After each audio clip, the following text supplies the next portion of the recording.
360 நேயர்களுக்கு வணக்கம். நான் உங்கள் பவித்ரா சிவகுமார். ஆளும் கட்சியான திமுகவை தங்களுடைய வாக்குறுதி பட்டியல இன்னும் நிறைவேற்றாம இருக்க சூழல்ல தாவேக தலைவர் விஜய் அவர்கள் வேலூர்ல நடந்த பரப்புரையில தங்களுடைய வாக்குறுதிகள் சிலவற்றை சொல்லியிருக்காரு. அது குறித்து விரிவாதான் இந்த காணொலியில பார்க்க போறோம்.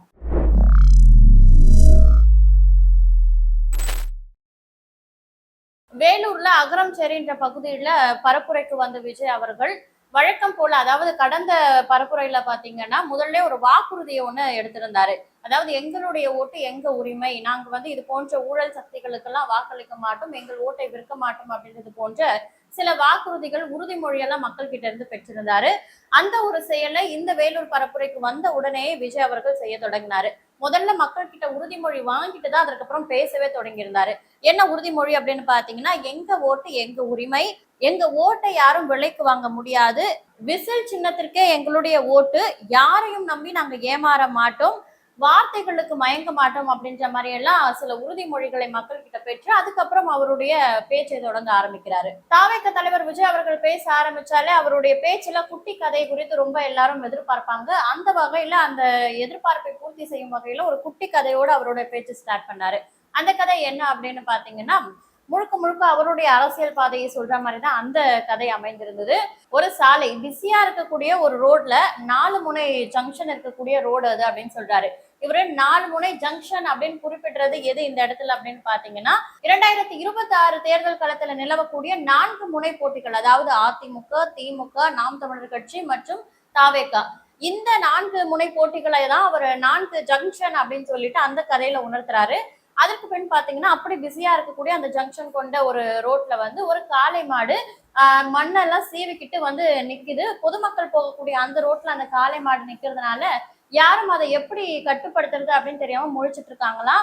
இந்த சூழல்ல அந்த காளையை முன்னாடி வளர்த்தவர்கள், பொதுமக்கள் எல்லாரும் ஒன்று கூடி நிக்கிறாங்க. என்ன பண்றது அப்படின்னு தெரியாம எல்லாரும் விழிப்பதுங்கி நிற்கக்கூடிய சூழல்ல யாரும் அதை அடக்குவதற்கு முன் வராம இருக்காங்க.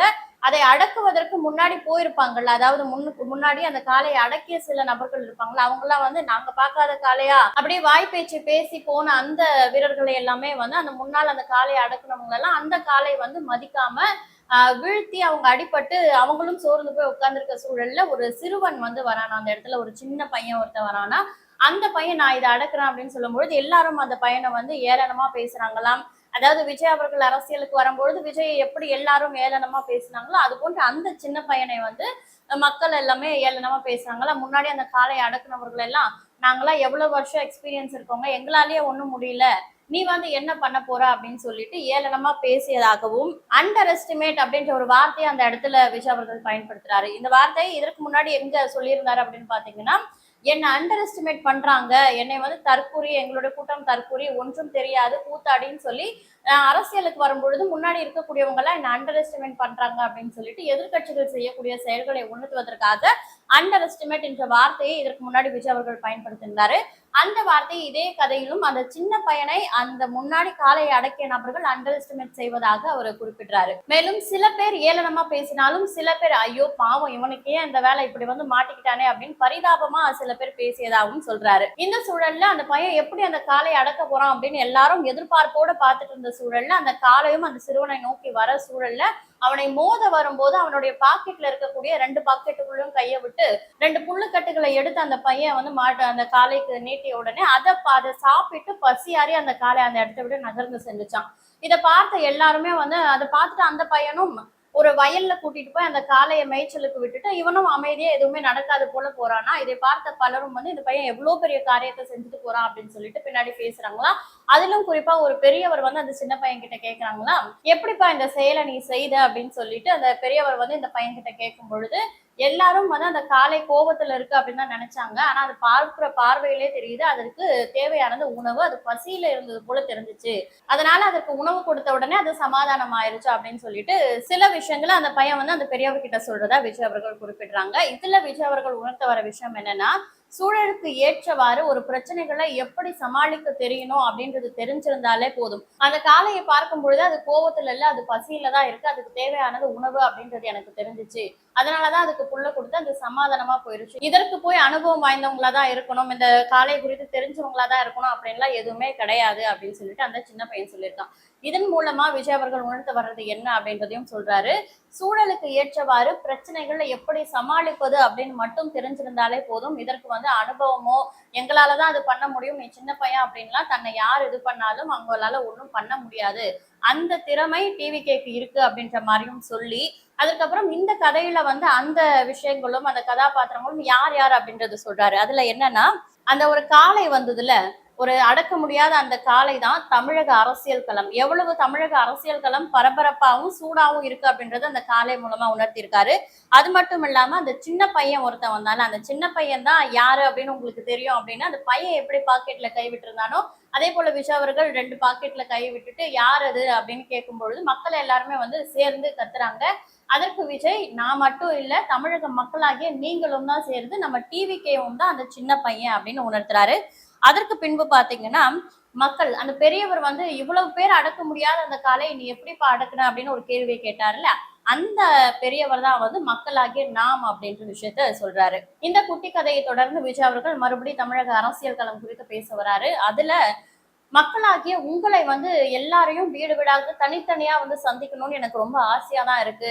ஆனா ஒரு எதிர்க்கட்சி தலைவரா இருந்து நான் அரசியல் செய்யும் பொழுது இந்த சூழல் சரியானதா இல்ல, எனக்கு அதற்கான பர்மிஷன் சரிவர கிடைக்கிறது இல்ல, அதனால சில தடைகள் ஏற்படுது. ஆனா நம்ம டிவிக்கு ஆட்சிக்கு வந்தால் ஒவ்வொரு கிராமத்திற்கும் நேரடியாக நானே மக்களை சந்திப்பேன் அப்படின்ற ஒரு உறுதிமொழியை மக்களுக்கு கொடுக்குறாரு. இதற்கு அடுத்து பேசிய விஷயம் ரொம்ப முக்கியமா பார்க்கப்பட்டது. என்னன்னா, எப்பொழுதுமே டிவிகேவிற்கும் டிஎம்கேவுக்கும் தான் போட்டி, திமுக தீய சக்தி, தாவேக தூய சக்தி அப்படின்ற ஒரு பிரச்சாரத்தை தொடர்ந்து பேசிக்கிட்டே வராரு. அந்த வகையில இப்பவும் 2026 அரசியல் களம் அப்படின்றது இது ஒரு தேர்தல் களம் அல்ல, இது ஒரு போர், தமிழக மக்களுக்கும் தமிழக அரசியலுக்கும் ஒரு போர். இவளும் சொல்லிட்டு தொடர்ச்சியா இறுதியில என்ன சொல்றாருன்னா, இவ்வளவு ஏன் இது ஸ்டாலின் சாருக்கும் விஜய்க்குமான ஒரு போர் அப்படின்னு 2 பேருக்கும் இருக்கக்கூடிய அந்த ஒரு போட்டியை அந்த இடத்துல நிலைநிறுத்துறாரு. அதை தொடர்ந்து ஒரு முக்கியமான விஷயத்தையும் இந்த வேலூர் பரப்புரையில விஜய் அவர்கள் டச் பண்ணியிருக்காரு. என்னன்னா, திமுக அதிமுகவை எதிர்கட்சியாக நாங்க பார்க்கவே இல்லை, எங்களுக்கு எதிர்கட்சியா இருப்பதற்கான தகுதி கூட அதிமுகவுக்கு இல்ல அப்படின்ற மாதிரி எங்களுக்கும் டெல்லிக்கும் தான் போட்டி, பாஜகவிற்கும் எங்கள் மத்திய அரசுக்கும் இந்த மாநில அரசுக்கும் தான் போட்டி அப்படின்ற மாதிரி தங்களை மத்திய அரசு அளவுக்கு ஒரு கட்டமைக்கும் பிம்பத்தை உருவாக்கி வச்சிருக்காங்க. அந்த பிம்பம் குறித்து புரிந்து கொண்ட விஜய் அவர்கள் என்ன சொல்றாங்கன்னா, ஸ்டாலின் சார் ஒரு உருட்டிட்டு இருக்காங்க, என்டிஏவிற்கும் டெல்லிக்கும் திமுகவிற்குமான போட்டி தான் இது அப்படின்னு சொல்றாரு. இது ஒன்றும் பாராளுமன்ற தேர்தல் கிடையாது, இது சட்டமன்ற தேர்தல் தானே, இது போன்றெல்லாம் ஏன் சொல்லணும், இது போன்ற சம்பந்தமே இல்லாத விஷயங்களை சொல்லி மக்களை ஏமாற்றாதீர்கள் அப்படின்னு சொல்லிட்டு திமுகவை கடுமையா சாட்டுறாரு. அதை தொடர்ந்து என்ன சொல்றாருன்னா, தமிழ்நாடு எல்லாவற்றிலும் சூப்பர் ஸ்டார் அப்படின்ற ஒரு உருட்டிட்டு இருக்காரு முதல்வர் அவர்கள். தமிழ்நாடு எதுல சூப்பர் ஸ்டாரா இருக்கு அப்படின்னு தெரியுமா? தமிழ்நாடு சூப்பர் ஸ்டார் மாநிலமா இல்ல, ஸ்டாண்ட் அப் காமெடி மாநிலமா இருக்கு அப்படின்னு சொல்லிட்டு கடுமையா திமுகவை அட்டாக் பண்றாரு. இதற்கு முன்னாடி எதிர்கட்சி தலைவர் எடப்பாடி பழனிசாமி அவர்களும் திமுகவின் முதல்வர் அவர்களை பார்த்து பொம்மை முதல்வர் அப்படின்னு தொடர்ச்சியா சொல்லிக்கிட்டு வராரு. அந்த வகையில விஜய் அவர்களும் அவரை அது பொம்மைன்னு நேரடியா சொல்லாம ஒரு ஜோக்கர் அப்படின்ற ரேஞ்சுக்கு கட்டமைத்து ஸ்டாண்ட் அப் காமெடி மாநிலமா தமிழ்நாடு திகழுது அப்படின்னு சொல்லிட்டு ஒரு காமெடியனா முதல்வர் அவர்களை சித்தரிச்சிருக்காரு. அதற்கு பின்பு பாத்தீங்கன்னா, இது 5 வருடத்திற்கு ஒரு முறை நடக்கக்கூடிய ஒரு தேர்தல் அல்ல, வழக்கம் போல 5 வருடத்திற்கு ஒரு முறைதான் தேர்தல் நடக்கும், அது போன்ற ஒரு தேர்தல் இது கிடையாது, 50 வருடத்திற்கு ஒரு முறை நடக்கக்கூடிய ஒரு தேர்தல் அப்படின்னு சொல்றாரு. எதனால அப்படின்னு பாத்தீங்கன்னா, ஒரு தலைவர் உருவாகுறாங்க அப்படின்னா எடுத்த உடனே அவங்க ஒரு தலைவரா உருவாக்க முடியாது. ஒரு 20 வருஷம் அவங்க கட்சி பணியாற்றி, 30 வருஷம் கட்சி பணியாற்றி, இல்ல மக்கள் மத்தியில ரொம்ப ஃபெமிலியரா பல வருடங்களா இருந்ததுக்கு அப்புறம் தான் அவங்களுக்கு அந்த முதல்வருக்கான போஸ்டிங் கிடைக்கும். இது போலதான் கடந்த காலங்கள்ல எம்ஜிஆர் அவர்களுடைய தோற்றம் இருந்தது. அதாவது திரைத்துறையில இருந்து அவர் அரசியல் களம் அவருடைய ஆட்சி நடந்து அதற்கு பின்பு மற்றொரு தலைவர் அவரை போல உருவாக்குவதற்கு சில காலங்கள் எடுக்கும்ல, இந்த இடைப்பட்ட காலங்களை தான் விஜய் அவர்கள் கருத்தில் கொண்டு இது ஒரு 5 வருடத்திற்கான போட்டி அல்ல, இது 50 வருடத்திற்கான ஒரு போட்டி அப்படின்றத அந்த இடத்துல குறிப்பிட்டாரு. அதற்கு பின் தன் மீது வைக்கப்படுற தொடர்ச்சியான விமர்சனங்கள் குறித்து விஜய் அவர்கள் பேசுறாங்க. என் மீது வைக்கக்கூடிய விமர்சனங்கள் இந்த தமிழ்நாட்டு மக்கள் மீது வைக்கக்கூடிய விமர்சனங்கள், ஏன்னா மக்கள் தான் நான், நீங்க என்ன திட்டுறதா நினைச்சு மக்களை திட்டுறீங்க, இவ்வளவு மக்கள் என் பக்கம் இருக்காங்க அப்படின்ற ஒரே காண்டு மட்டும்தான், அந்த காண்டாலதான் இவ்வளவும் நீங்க என்ன விமர்சிக்கிறீங்க அப்படின்ற மாதிரி திமுகவை கடுமையா சாடி இருக்காரு. அது மட்டும் இல்லாம இது வரைக்கும் பேசிய பரப்புரைகள்லயும் சரி, கரூர் துயர சம்பவம் நடந்ததுக்கு அப்புறம் கூட சரி, ஒரு இடத்துல கூட விஜய் அவர்கள் கண் கலங்கி நம்மளால பார்க்க முடியல. ஆனா இந்த கூட்டத்துல முதல் முறையா விஜய் அவர்கள் எமோஷனல் ஆயிருக்காரு. இதற்கும் எந்த மாதிரியான விமர்சனங்கள் வரப்போகுது, திரையில நடிச்சது இல்லாம இங்க வந்து நடிக்கிறாரு, இது நடிப்பு, வாக்குறுதி, இந்த வாக்குகளை பெறுவதற்காக ஒரு யுக்தி அப்படின்னு நிறைய விமர்சனங்கள் இதுக்கப்புறம் வரப்போகுது. எல்லாத்தையும் பொறுத்திருந்து பார்க்க போறோம். ஆனா முதன்முறையா இந்த மேடையில விஜய் அவர்கள் கண் கலங்கியதை பார்க்க முடியுது. எதற்காக அப்படின்னு பாத்தீங்கன்னா, இந்த மக்களும் விஜயும் உடலும் உயிரும் போல உங்களால பிரிக்கவே முடியாது அப்படின்னு சொல்லிட்டு இந்த மக்கள் வந்து எந்த அளவுக்கு அவருக்கு துணை நின்று இருக்காங்க எல்லா சமயத்திலயும் அப்படின்னு சொல்லி சின்னதா அந்த இடத்துல கண் கலங்குறாரு. அதற்கப்புறமா சாரின்னு சொல்லிட்டு தன்னுடைய பேச்சு தொடங்க ஆரம்பிக்கிறாரு. சாரி. அந்த சமயத்துல மக்களுடைய அரங்கம் அதிரக்கூடிய அளவுக்கு கரகோஷங்களும் அவங்களுடைய சத்தமும் கேக்குது.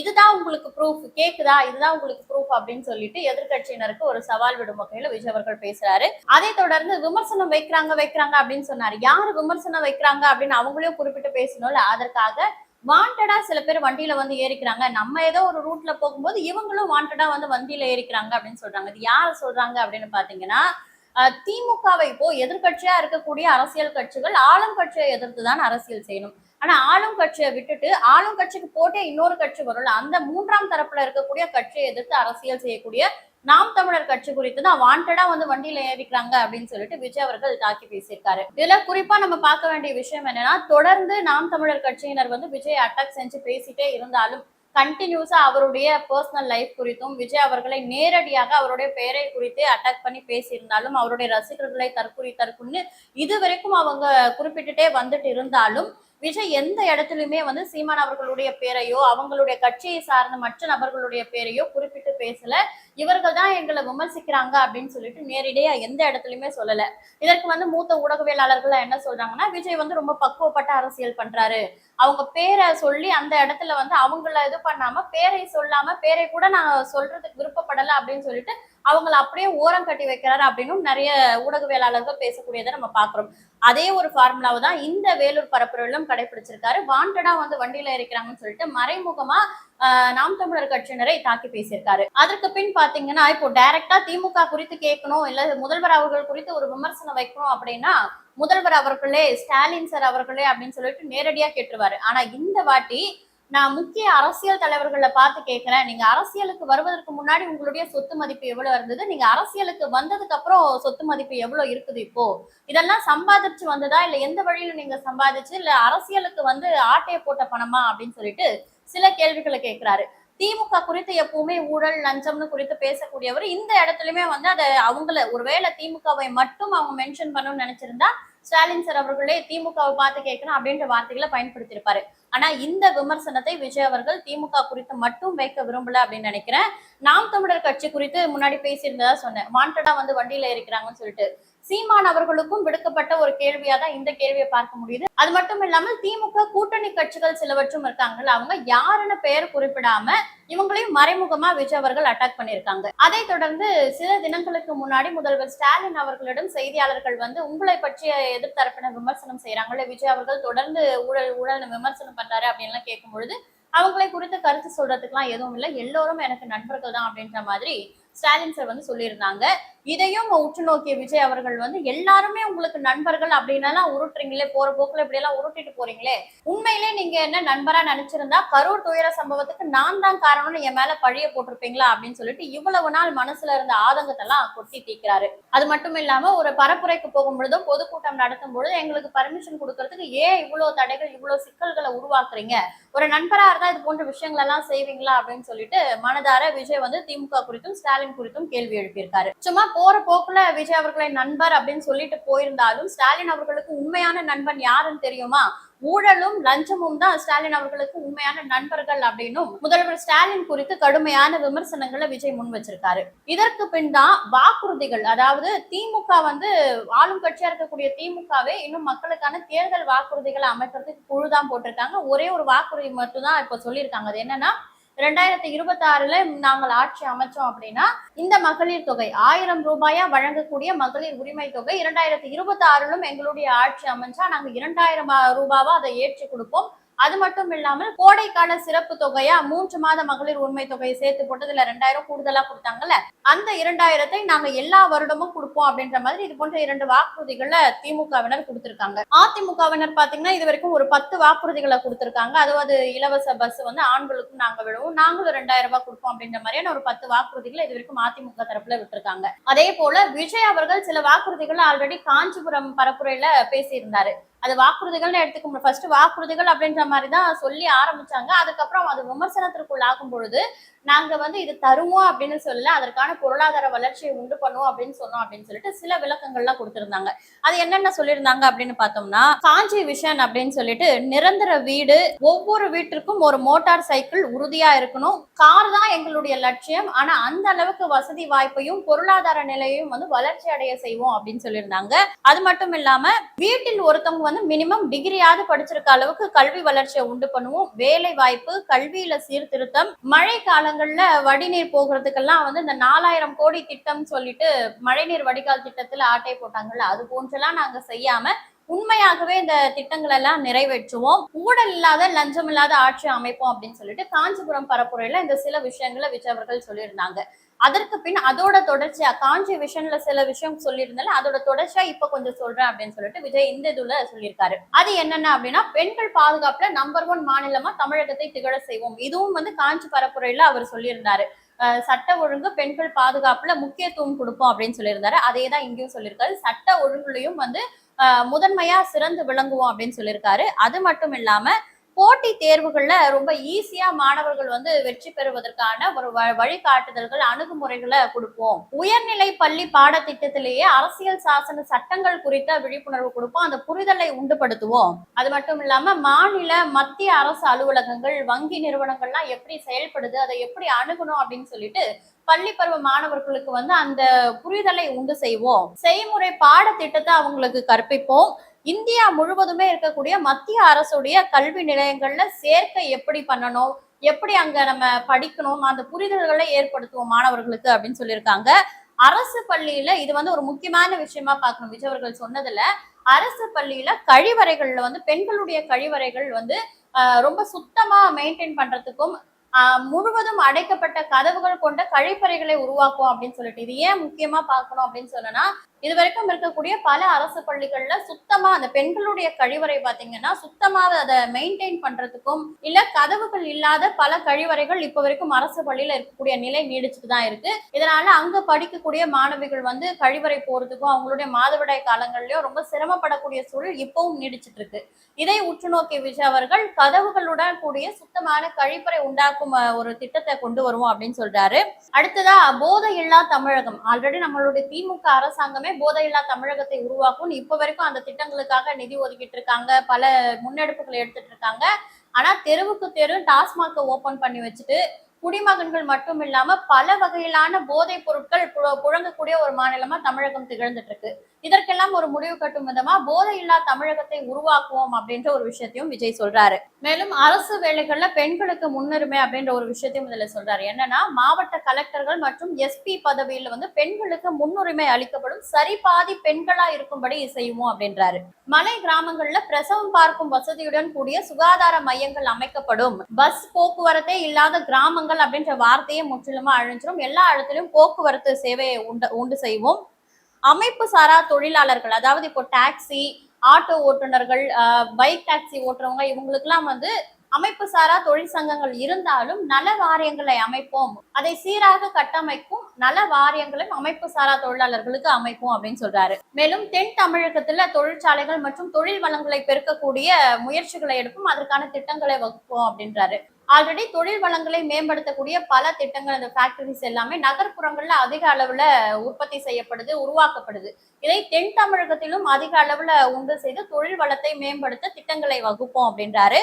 விவசாயம், மீனவர்கள், நெசவாளர்கள் தேவை அறிந்து அவர்களின் காலத்துக்கு ஏற்ப திட்டங்கள் அமைக்கப்படும் அப்படின்னு சொல்றாங்க. இந்த ஒரு விஷயம் தான் எனக்கு ஒரு நெருடலா பட்டது. என்ன அப்படின்னா, விவசாயிகள், மீனவர்கள், நெசவாளர்களின் தேவைகள் காலத்திற்கேற்ப பூர்த்தி செய்யப்படும் அப்படின்னா, அப்ப இந்த காலத்துல அவங்களுக்கான தேவைகளோ இல்ல கோரிக்கைகளோ எதுவுமே இல்லையா? அது என்ன அப்படின்றத கேட்டு இந்த தேர்தல் அறிக்கையிலே நீங்க அதை பூர்த்தி செய்திருந்தா உங்களுக்கான வாக்குகள் இன்னும் உயர்ந்திருக்கும் அப்படின்றது என்னுடைய ஒரு கருத்து. ஏன்னா விவசாயிகளுக்கு இப்பவே விவசாய கடன் தள்ளுபடி ஆகட்டும், பயிர் காப்பீடு திட்டம், அது மட்டும் இல்லாம அவங்க வைக்கக்கூடிய அந்த நெல் மூட்டைகளுக்கு சரியான குடோன்கள் இல்லைன்னு சொல்லிட்டு நிறைய கோரிக்கைகள் இருக்கு. தேவை அதிகமா இருக்கு. அதை தொடர்ந்து நெசவாளர்களுக்கும் பாத்தீங்கன்னா பொங்கலுக்கு இலவச வேட்டி சேலைகள் வழங்கக்கூடிய அரசாங்கம் இந்த நெசவாளர்கள் கிட்ட இருந்து உற்பத்தி பண்ணணும் அப்படின்றதெல்லாம் நிறைய கோரிக்கைகள் இருக்கு. அதே மாதிரி மீனவர்களும் இலங்கை மீனவர்களால தமிழக மீனவர்கள் கைது செய்யப்பட்டு சிறையில் அடைக்கிறது அப்படின்னு சொல்லிட்டு மீனவர்களுக்கும் நிறைய கோரிக்கைகளும் அவங்களுடைய பிரச்சனைகளும் இருக்கு. அதை எல்லாத்தையும் கேட்டு குறிப்பிட்டு இந்த பிரச்சனைகளுக்கு இப்படி சுமூகமா தீர்வு காணப்படும் அப்படின்னு சொல்லியிருந்தா இன்னும் மக்களுடைய வாக்குகளையும் ஆதரவுகளையும் சம்பாதிச்சிருக்கலாம் அப்படின்னு என்னுடைய கருத்து. அதை தொடர்ந்து பாத்தீங்கன்னா கூட்டணி குறித்து, அதாவது இப்போ தேமுதிக திமுகவுடன் கூட்டணி அமைத்ததும் ரொம்ப பிரபலமா பேசப்பட்டது. அதாவது தேமுதிக கட்சி தொடங்கி 20 ஆண்டுகள் வரைக்கும் திமுகவை எதிர்த்து விஜயகாந்த் அவர்கள் அரசியல் செய்தாரு. திமுகவோட கூட்டணியை வைக்கல. அவருடைய முக்கிய குறிக்கோளை திமுகவை எதிர்ப்பதும் கலைஞர் அவர்களை எதிர்ப்பதுமாக தான் இருந்தது. ஆனா அப்படிப்பட்ட ஒரு கட்சியை பிரேமலதா விஜயகாந்த் அவர்கள் திமுகவுடன் கூட்டணி வைத்து இப்படி கெடுத்துட்டாங்களே அப்படின்ற ஒரு அந்த ஆதங்கம் எல்லாருக்குமே இருந்தது. அந்த விமர்சனங்களை உற்று நோக்கி விஜய் அவர்களும் அறிவாலயம் பக்கம் நிழலுக்கு ஒதுங்குறவங்களை எல்லாம் கூட்டணின்னு அழைச்சுக்கிறீங்க, நீங்க கொள்ளையடிச்ச பணத்துல அவங்களுக்கு ஒரு பங்கு கொடுத்து இப்படி ஒரு கூட்டணி அமைக்கிறதெல்லாம் தேவையா அப்படின்ற மாதிரி இது குறித்தும் மறைமுகமா அந்த தேமுதிக கூட்டணி குறித்து மறைமுகமா சாடி இருக்காரு. அது மட்டும் இல்லாம இதற்கு ஒரு பேர் வைக்கிறேன், இந்த கூட்டணிக்கெல்லாம் நான் ஒரு பேர் வச்சிருக்கேன் அப்படின்னு சொல்லிட்டு இது கல்லாப்பெட்டி கூட்டணி அப்படின்னு நான் சொல்லுவேன் அப்படின்னு திமுக மட்டும் இல்லாம கூட்டணி கட்சிகளையும் சராமரியா தாக்கி பேசியிருந்தாரு. தமிழக அரசியல் களம் 2026 தேர்தலை எப்படி எதிர்நோக்க போகுது, தங்களுடைய கட்சியின் வாக்குறுதிகள் என்னவா இருக்க போகுது, திமுக அரசின் அட்டுழியங்கள் என்ன அப்படின்ற நிறைய விஷயங்களை வச்சு அவர்கள் பேசியிருந்தாரு. இதுல உங்களை கவர்ந்த விஷயம் எது அப்படின்றது குறித்து கமெண்ட்ல சொல்லுங்க. அதுவரை உங்களிடமிருந்து விடை பெறுவது பவித்ரா சிவகுமார்.